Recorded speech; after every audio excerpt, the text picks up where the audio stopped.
ARESxGOD here, and it's time to talk about Bleach, which I have to say this was probably the best episode in the second arc, and it actually got me a bit emotional and nostalgic seeing here with Rukia. But towards the end, while the fight was awesome, I feel like the emotion paid off a lot more, at least in this episode. For me, it looked great, especially Rukia. Oof, I love Rukia so much.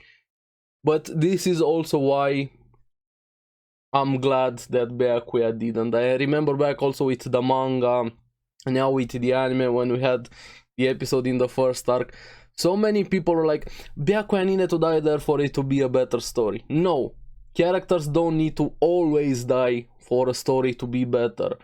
And in this case, I'm so happy Byakuya was here to get the emotions that, at least for me, were here in this episode, and the absolute beauty that Rukia's Bankai is. So let's get into it and talk about it. Now, at the start, we finally have Ichigo making his comeback a bit, and the drip looks really good. I really like the way he looks in the anime, the scarf, everything around him looks amazing. If Bleach does one thing better than the majority of anime, has to be the drip, the clothes design, the character design. It looks so good. Even in the intro, that just I love Ichigo's look here, and he finally has to get back. Of course, he thought he had the time. He felt like Goku going along the Dragon Way. I forgot the name there in Spirit in Kai's world, but here he has to go down those stairs. He thought he had time before the attack, but they already started 3 hours ago.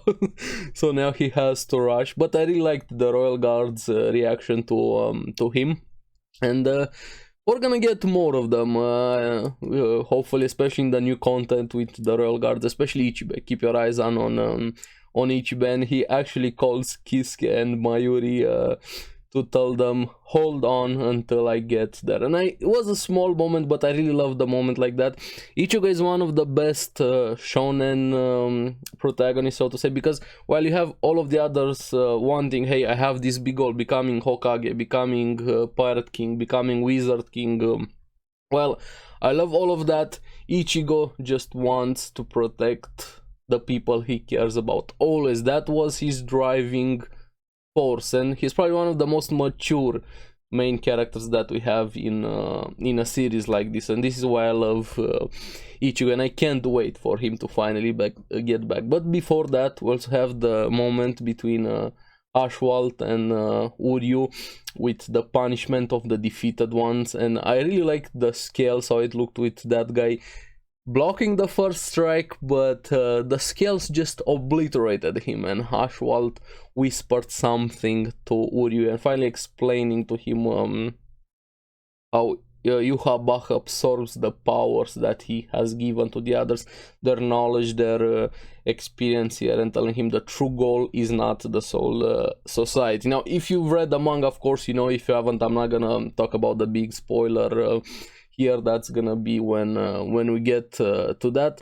but that was just to set up future things, and of course the drip with Ichigo. Now the main focus of this episode was Rukia, and I love that we finally see her assessing the battlefield, and ARESxGOD makes an appearance, and I have to give credit to the voice actor.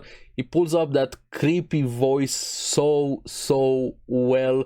He's the voice of Kirito also, if I remember correctly. He has a lot of range, but he did amazing with the voice here in this episode, and also in the Byakuya episode. But here we finally have him giving his TED talk about how fear works, which is very true. Having fear as a power can be very scary, to say the least, because no matter who you are, there's something you are afraid of. Something small, something big, something whatever, something in your past. But Rukia handled this perfectly. I really like how I feel like she was the natural enemy for us not here, and the fear is not working against her, at least properly at the start. And after her training, she finally discovered the true nature of Sode no Shirayuki, her Zanpakuto. it freezes everything from her body. It emits the sword is more like an extension. We're gonna get more to her powers that she's not fully used yet to her powers, to say it takes time also to ramp it up. It has some drawbacks on, and this is where ARESxGOD went into his TED talk about fear, which got me thinking a bit. It's very true, all of us have something that we are afraid of, and this is why I think the villains and the symbolism also that is in Bleach is quite well done. Fear is also an instinct, flight or fight. Everybody handles different situations very differently. How we act in those moments, it's very easy to say when something bad happens, of course I'm gonna be courageous, or from the sidelines, I would have done this, yeah, sure. But when you are in that moment, until you are in that moment, you're not gonna know how you handle that. But that's another conversation. This is why ARESxGOD is one of my favorite Stern readers. Of course, he's a creep, that goes without saying, but his design as a villain, I really like him, and his power here. But back to Rukia and her discovered new powers, or original powers, so to say. She finally discovered how exactly they work. So then Oshirayuki lowers her body temperature, so she's becomes so cold that she temporarily killed her body. So it doesn't matter how infectious the fear is, it doesn't affect that thing, because fear is about staying alive. That's the core concept of fear here, survival. So if you're already dead, it's not gonna matter to you, it won't affect you, and it actually stops all molecular movement. And slowly going through the degrees, I really love that so much. I always like when somebody explains their power very slow, calmly. Hey, I'm gonna do this, chop off your head, but very slowly and methodically. She was like negative minus 18 degrees Celsius. Yes, not Fahrenheit. Here, blood freezes, and she cuts him, and actually there was no blood there, and it looked so good. I feel like this was my favorite episode in how it looked here. And slowly again, minus 50 degrees, water freezes, minus 273.15 Celsius, absolute zero. She can function in that form for 4 seconds, and seemingly she won the fight, and it looks so good, that presentation. Then I like how she took charge of that entire fight. But of course it wasn't gonna be that easy. She also has a big drawback with her power. She has to warm up slowly. She needs more practice to warm up back, also to control the power and everything. And she also got infected with the fear after that, and we find out more about ARESxGOD, how he was very sick, and Yuhabach came there at the right moment, manipulating him. When you have somebody very down in their life, if you throw a rope line to them, they're gonna grab it no matter who threw that rope line. So that was the case with ARESxGOD, and he became attached to Yuhabach and the power then, and his biggest fear was rejection from Yuhabach, of disappointing him. So he activates his full power, Tatar Foras, and Rukia couldn't reach him, because right now, if you were looking at him, you are getting affected by the fear through your nerves. Even at the lowest temperature, your nerves still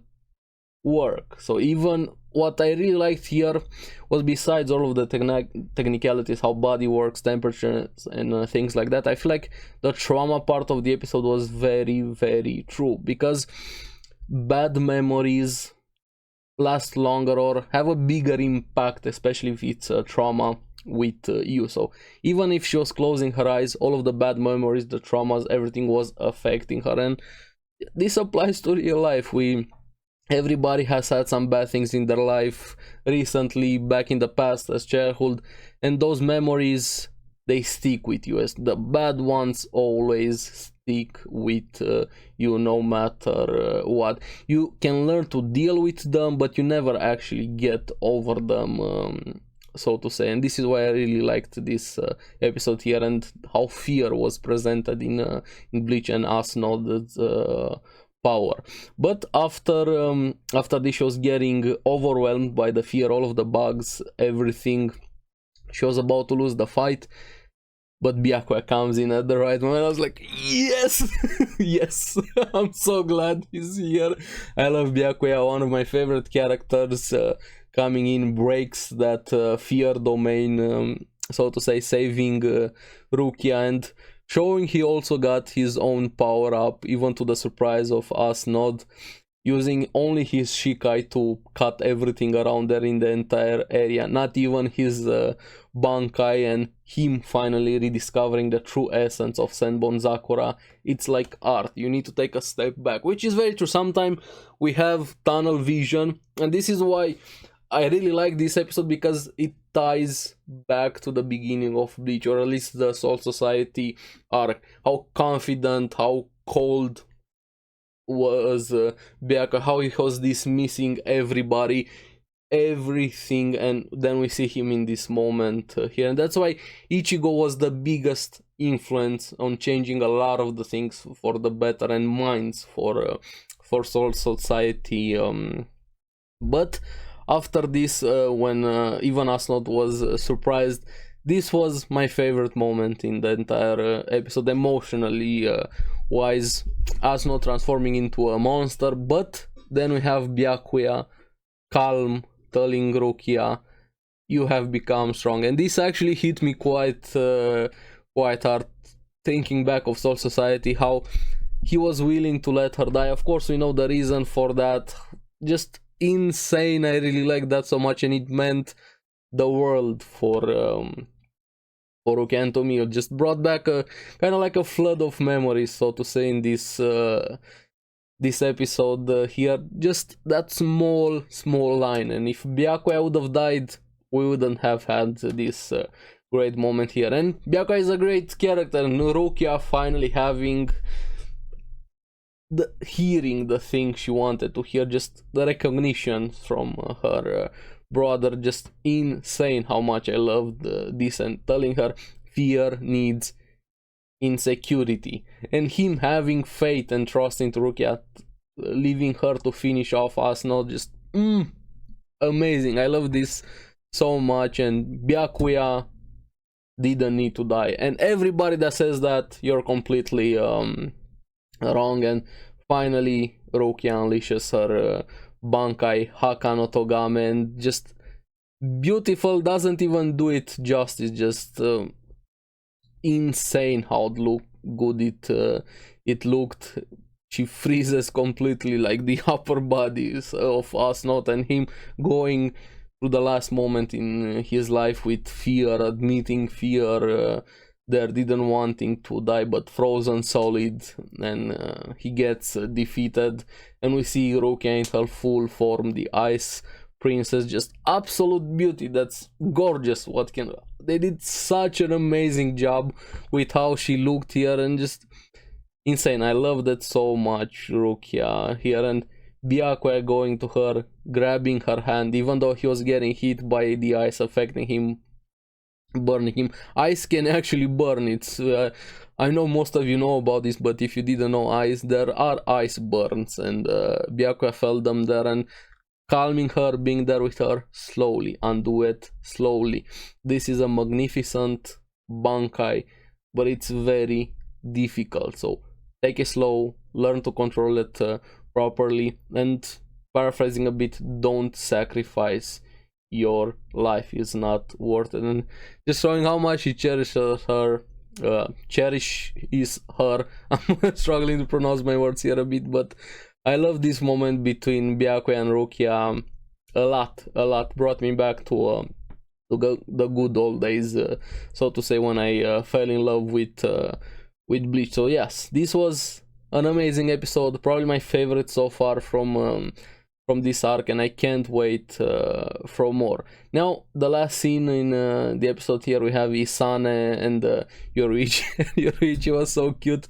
They were healing, I think it was Rose and Kensei, if I remember correctly, there, and Yoruichi was like, yeah, I'm okay doing this, I can help you, I just steal medicine here, nobody discovered me yet. But they get attacked here by a very interesting power with presents. I'm not gonna go into spoiler what exactly that guy is able to do. If you know, you know, but some very cool things are gonna come up. So overall, I'm really curious what you guys thought about the episode. What do you think about Rukia's powers and her Bankai? But more importantly, she looked gorgeous. But the moment between Byakwe and Rukia, it felt so satisfying. I loved it. So let me know in the comments below what you guys thought about the episode, and as always, thank you very much for watching. Remember to like and subscribe, helps me quite a lot, and you guys get the latest videos on the series that I follow. So keep enjoying Bleach, make sure to check out the podcast Because Anime. I'm gonna see you again on the next one. Bye bye.